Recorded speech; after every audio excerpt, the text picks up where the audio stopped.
Water tanker चालकांच्या संपाप्रश्नी आमदार प्रवीण दरेकर सरसावल्याचं पाहायला मिळालं। दरेकरांनी केंद्रीय पाणी पुरवठा मंत्र्यांसोबत बैठक देखील घेतली। संपामुळे सुरू झालेली पाणीबाणी संपल्याचा दावा सुद्धा यावेळेला दरेकरांकडून करण्यात आला। दरम्यान टँकर चालकांमध्ये मात्र टँकर सेवा सुरू करण्याबाबतचा संभ्रम अजूनही कायम असल्याचं दिसतंय। टँकर चालकांच्या प्रश्नांच्या संदर्भात आमदार प्रवीण दरेकर यांनी केंद्रीय पाणी पुरवठा मंत्री CR पाटील यांची भेट घेतली।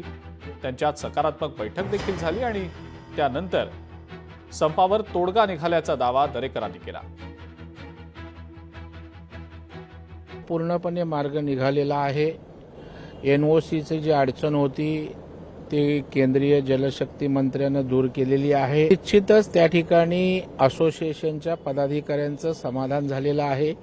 ते त्या ठिकाणी एकत्रित बैठक घेऊन या संदर्भामध्ये मुंबईकरांना जे काही पाणी पुरवठा करतात ते पूर्ववत चालू करतील असा मला विश्वास आहे।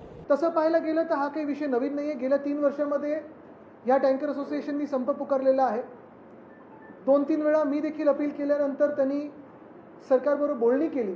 यांचंच सरकार होतं, एशनची सरकार होतं आधीच्या ह्याच्यात, आणि त्या आश्वासनावर त्यांनी त्यांचा संप मागे घेतला होता।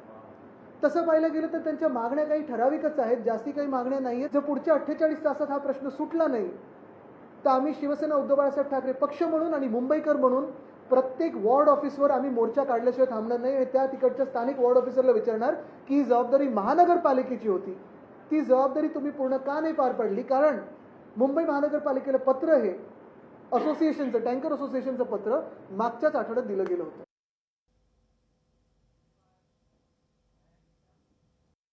वो आश्वासन दिया है, मगर हम जो जब तक पूर्ण विश्वास, जब तक CM साहब नहीं बोलते, ये रोज का जो नोटिस निकाला है वो बंद नहीं करते, उसको वो वापस नहीं लेते, और ये चीजें जब तक चालू रहेगी।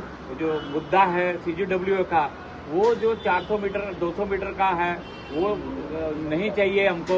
और जो भी चीज है हम ये जो स्ट्राइक हमने नहीं किया हुआ, खुद गवर्नमेंट ने नोटिस देके बंद कराया, ये बंद हुआ। अभी तक कोई खोलेंगे नहीं जब तक इसका अच्छा रिस्पॉन्स नहीं मिलता, जब तक CM इसके सामने बात नहीं होता। आमच्या समस्या ह्याच आहे की आम्ही NOC घ्यायला सगळे तयार आहेत, पण ते 200 स्क्वेअर मीटरची जी जागा आहे, विहिरीच्या आजूबाजूला 200 स्क्वेअर मीटरची जागा आहे, ती तुम्हाला हवी आहे। तर 200 स्क्वेअर मीटरची मुंबईसाठी ज्या कंजेस्टेड सिटी एवढी ती तिकडे पॉसिबल नाही आहे। तेवढं आम्ही त्यांना सांगितलं ती अट शिथिल करा आणि रोडवर टँकर भरू नका, प्रिमायसेसच्या आत भरा।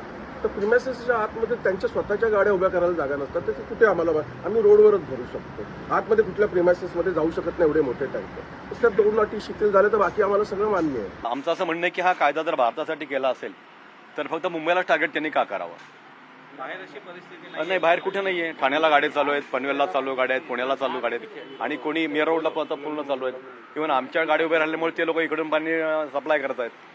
तर हे सगळ्यांसाठीच असायला हवं। आणि ईज ऑफ डुईंग जे म्हणतो आपण, वन विंडो त्यांनी करावं। मीटर लावायला आम्ही तयार आहोत, पण ते मीटर त्यांनी त्यांचा लावा। हे काय आमच्या छोट्या मागण्या आहेत, त्या जर पूर्ण केल्या तर आम्ही आमच्या गाड्या रस्त्यावर घेऊ। आम्ही संप केलाच नाही मुळात, आणि आंदोलन कसलं करत नाही आम्ही। गाड्या आम्ही त्यांच्या म्हणण्याप्रमाणे आम्ही आमच्या टँकर्स उभे केलेले आहेत। लोकशाही मराठी ऐका, पहा, जागरूक रहा।